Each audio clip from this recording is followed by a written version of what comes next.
¿Cómo está? Muy buenas tardes, comunidad Vitalia. Es un honor para mí presentar este tema, terapia combinada con plasma rico en plaquetas y corticosteroides en pacientes con osteocondritis, una alternativa terapéutica prometedora, a cargo de el doctor Javier Aro Godoy y el licenciado Andrés Guato, docentes del Instituto Universitario Misael Acosta. Antes de hablar de cómo nos funciona esta terapia, hablemos un poco de generalidades. Hablamos de articulación. ¿Qué es una articulación? La articulación es la unión de dos o más huesos que permiten el movimiento y proporcionan lo que es la estabilidad a nuestro esqueleto. Así tenemos dos tipos de articulación, de acuerdo a su función y de acuerdo a su estructura. De acuerdo a su función tenemos la sinartrosis, que son articulaciones inmóviles, la anfiartrosis, que son articulaciones semimóviles, y las diartrosis, que son articulaciones sinoviales y las más comunes en nuestro cuerpo. Tenemos también, de acuerdo a su estructura, las articulaciones fibrosas, que están compuestas por tejido conectivo denso. Tenemos articulaciones cartilaginosas que contienen cartílago hialino y tenemos las articulaciones sinoviales, que son aquellas que poseen una cápsula articular y por ende un líquido sinovial. Hablando de las partes que tienen una articulación, tenemos que está compuesto por lo que es un cartílago articular, que es donde se recubre los extremos óseos y nos ayuda a lo que es el amortiguamiento de impactos. Tenemos una cápsula articular, que es una envoltura fibrosa que se encuentra en la parte externa. Tenemos una membrana sinovial, que es la que tapiza de manera interna la cápsula articular y es la encargada de producir el líquido sinovial. Tenemos el líquido sinovial, que en cambio lubrica, nutre el cartílago y también reduce lo que es la fricción entre el hueso subcondral superior con el inferior. Al hablar del líquido sinovial, tenemos que también tiene su origen que va a estar dado por dos tipos de células, sobre todo las células tipo B, quienes son las encargadas de secretar las células sinoviales, quienes forman el líquido sinovial. Tenemos que estas están compuestas por el ácido hialurónico, la lubricina, las proteínas, agua y células que van a ayudar a lo que es la lubricación de la articulación. Sus funciones netamente nutrir al cartílago.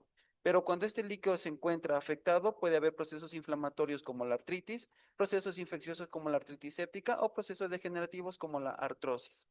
Tomando en cuenta que otras estructuras componen una articulación, tenemos los ligamentos, que son estructuras de tejido conectivo fibroso que unen hueso con hueso. Tenemos los tendones y músculos, que en cambio son tejidos que unen al músculo con el hueso, provocando una mayor estabilidad y mayor movimientos de rango. Y tenemos los meniscos, que son unas congruencias de tejido cartilaginoso que van a absorber lo que es las fuerzas. Hablando de la osteocondritis como tal, tenemos que la osteocondritis es un proceso patológico que va a involucrar la inflamación y o la alteración del hueso subcondral.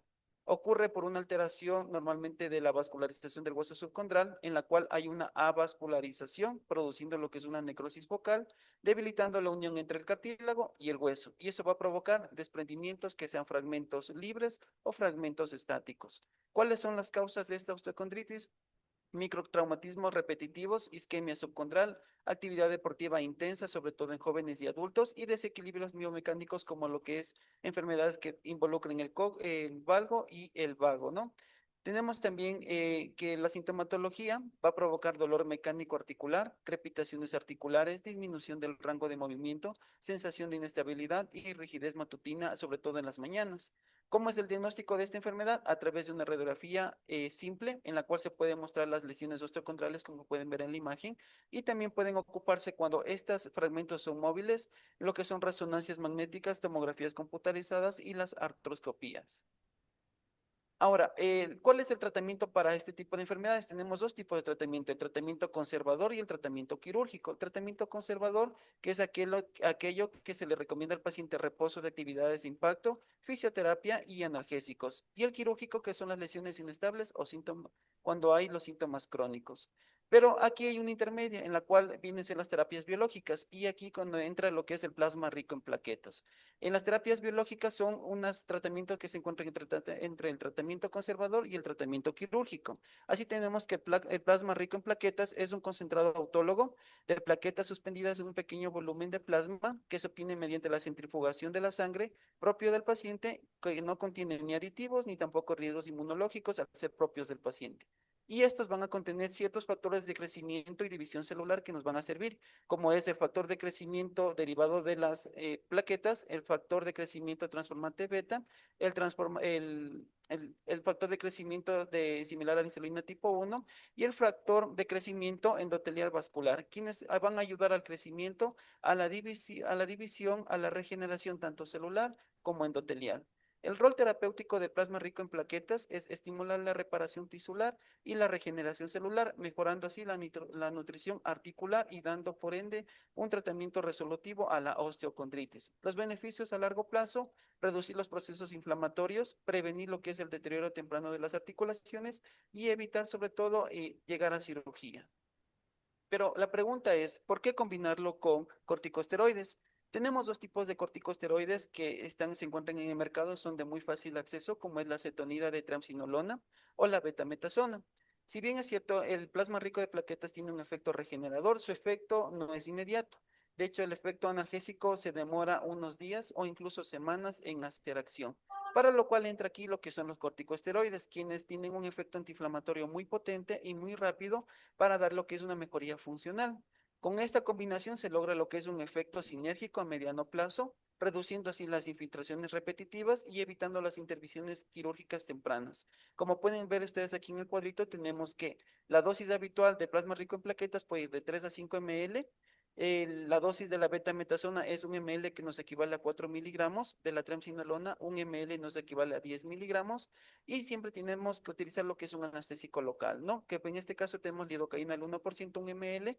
También podemos ocupar lo que es la bupicaína por su efecto que es más prolongado al momento de colocar este tipo de infiltraciones. Ahora, ¿cuál es la técnica? Podemos colocar en las infiltraciones en articulaciones superficiales como son la rodilla, el codo y los tobillos. ¿Sí? En lo que es la parte de la rodilla, se recomienda que el paciente esté de cúbito supino o se encuentre sentado con su rodilla con ligera flexión entre 20 a 30 grados. Así tenemos mayor acceso a los espacios interarticulares. ¿Cuál es la técnica? Encontramos lo que es la rótula, nos ponemos en la parte superolateral y inmediatamente introducimos la aguja de manera lateral a la rótula, evitando pinchar lo que es el tendón.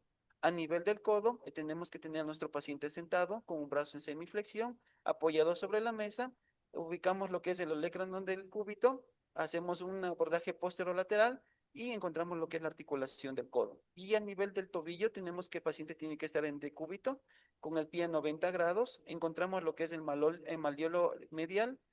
Una vez encontrado esto, ubicamos al tendón tibial anterior y colocamos medial a este. La técnica, siempre una asepsia rigurosa, ya sea con solución salina, con alcohol o con yodo. Después de hacer lo que es la asepsia rigurosa, podemos insertar lo que son agujas de 21 o 25G, en la cual nos va a dar mayor contraste en el espacio articular para introducir nuestra combinación de plasma rico en plaquetas con corticosteroides. Una vez que hemos infiltrado, tenemos que aspirar para evitar haber pinchado lo que es un vaso o sobre todo para evitar cualquier otro tipo de infección, ¿no? ¿Cuáles son las consideraciones muy importantes que siempre se tienen que tomar en cuenta al momento de efectuar este tipo de técnica? Primero, no infiltrar dentro de un tendón, pues existe el riesgo de una ruptura o el riesgo de una degeneración muy temprana. Se recomienda al paciente siempre un reposo relativo de 24 a 48 horas post la infiltración. Se recomienda evitar el uso de AINES posterior al procedimiento, ya que el uso de AINES evita lo que es el efecto regenerativo.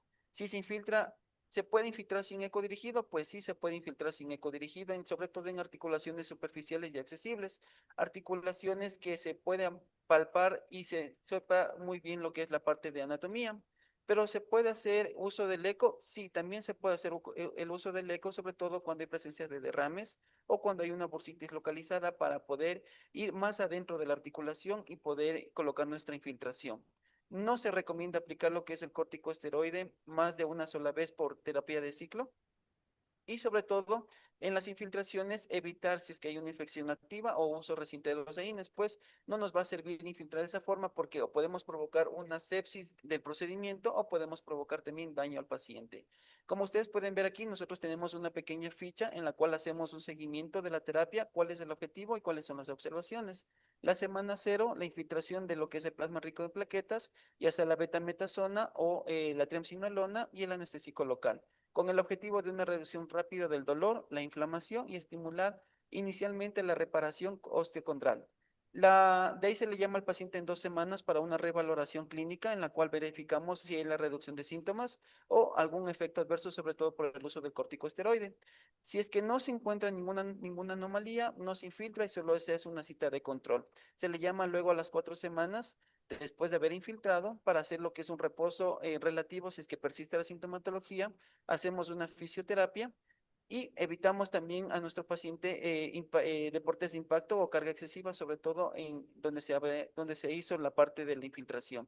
A la semana 6 se hace una evaluación funcional y se toma una decisión si es que se vuelve a repetir la infiltración o no. Si es que en este caso se vuelve a repetir la infiltración, lo más recomendable es que no se lo haga con corticosteroides.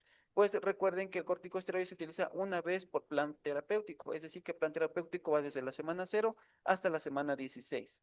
Después se le llama a la octava o 12ª semana, se le vuelve a hacer la infiltración si es que los síntomas persisten.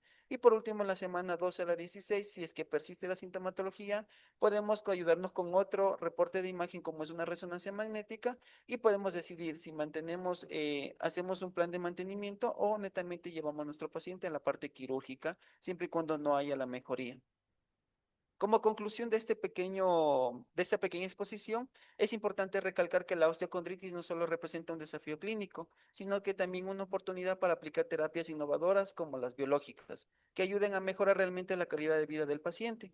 La combinación de plasma rico en plaquetas y los corticosteroides nos van a brindar una alternativa terapéutica moderna, efectiva y mínimamente invasiva, que lo avala o más bien se respalda con artículos científicos que ya constan de los últimos 5 años en lo que es el Google académico, y que conjuga lo que es el mejor del alivio inmediato y la potencia regenerativa a largo plazo. Si bien aún es necesario nuevos estudios, sobre todo más amplios, para verificar si este tratamiento funciona, la evidencia actual y la práctica clínica ya nos permite considerarla como una opción prometedora, especialmente en pacientes jóvenes y deportistas.